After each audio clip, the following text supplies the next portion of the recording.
I get asked by a lot of people for me to give my opinion on whether or not their team is a championship contender this year. In my mind, there are actually only 3 championship contenders. Obviously the Spurs, the Warriors, and the Cavaliers. There is always the chance for an upset in the NBA. There's always that chance that a team will come out of nowhere and win the NBA championship. I use this example a lot, but a prime example of this is the Golden State Warriors. No one expected them to win the 2015 NBA championship that year. Back in 2014, when they lost in the second round to the Los Angeles Clippers, no one said, yo, this team's about to win the NBA championship next year. Yo, no one was thinking that. And then they come and win the NBA championship the following year. So there's always a chance for a team to recreate that kind of success, and that's what we're gonna be looking at today. I'm gonna be taking a look at 3 teams who I think have the best chance to upset the NBA and win the championship this year. Keep in mind, I said 3 teams have the best chance to upset and win the championship this year. Not the 3 teams that are most likely win the championship this year.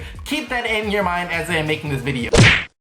This is probably the most obvious team of the bunch. The Clippers throughout franchise history have never really accomplished anything. They have never won the NBA championship, and they have never even made out the second round of the NBA playoffs. If there's a year for them to upset the NBA and win a championship, it basically has to be this year. Alright, last year they lost in the first round, but that could have very well have been due to injuries. They lost Blake Griffin and they lost Chris Paul in the second round against the Blazers, and of course they would go on to lose that series. If they're going to win, it has to be this year. Look, Blake Griffin is a free agent after this year, so who knows what's gonna go down with him during free agency. He says he's gonna stay, but players often say they're gonna stay and then they leave. Chris Paul's gonna be another year older, which doesn't even matter much, because a player like Chris Paul with his play style, he'll still be a top tier point guard in this league for years to come because of the way he plays the game. There's no question that the Clippers have the talent, but one thing that does concern me again is their depth. They are not the deepest team in the NBA, especially when it comes to the small forward position. Clippers at the small forward position are just a mess. Look, you have Paul Pierce. Paul Pierce is arguably still their best small forward, except the thing is, Paul Pierce is just about as old as dirt. You don't get much older than Paul Pierce in the NBA anymore, especially since KG and Tim Duncan and Kobe Bryant have gone. It's like Paul Pierce, he's already said this is his last season. He's done after this. And then you look at the rest of the small forwards on that team. The rest of the small forwards on that team would be second string small forwards on many other NBA teams. And what's even more concerning is their possible solution. They have come out and said that they plan to play Austin Rivers at small forward at times this season. They plan to play Austin Rivers at small forward this season. Austin Rivers. Can you imagine this scenario? You have Austin Rivers trying to guard LeBron James, Kevin Durant, Kawhi Leonard, Carmelo Anthony. You have Austin Rivers. That's just scary.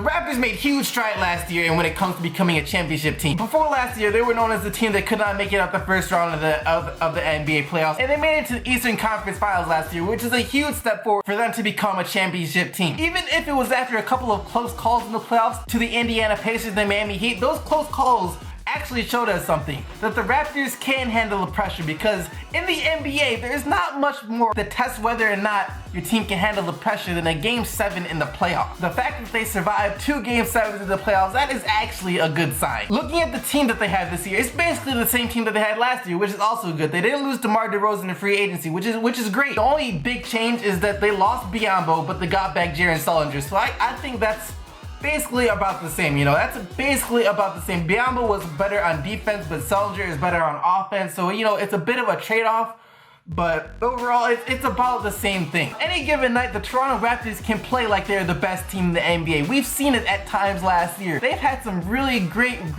games last year, especially when they were playing elite teams, like when they were playing the Cavaliers, when they were playing the Golden State Warriors. They played at the level of those teams during the regular season. You're gonna need to continue to play like that a lot more this regular season, especially in the postseason, because in the postseason, they had games where they just didn't show up. Those were the games that they lost, or the games where they just didn't show up. They had an off night. They're just gonna have to cut that out in the postseason, and then yes, the Toronto Raptors could possibly pull off an upset this season.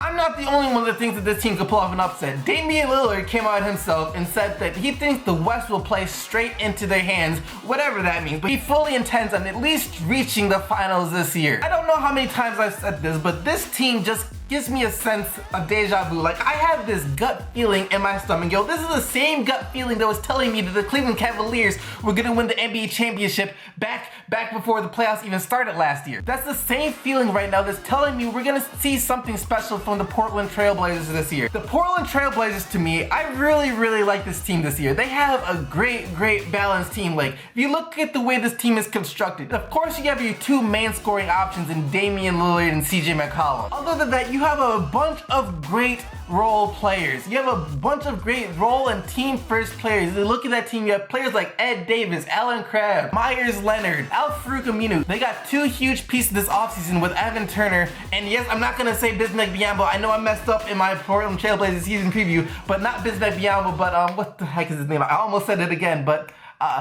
Festus Ezeli. Festus freaking Ezeli, that's his name. Festus Ezeli will bring some much needed rim protection. Evan Turner is a nice player. Overall, this team, it's a very well put together team, and like I said, it's still gonna be a long shot for them to win the NBA Finals, but they're another team that could upset the NBA this year. But I hope you guys enjoyed this video. Let me know what teams you guys think have the best chance at upsetting the NBA this year. Comment them down below. I'm really looking forward to this season. It's only 3 more days until the NBA season starts. 3 more days. It's been a long summer, and I am ready to get this season started.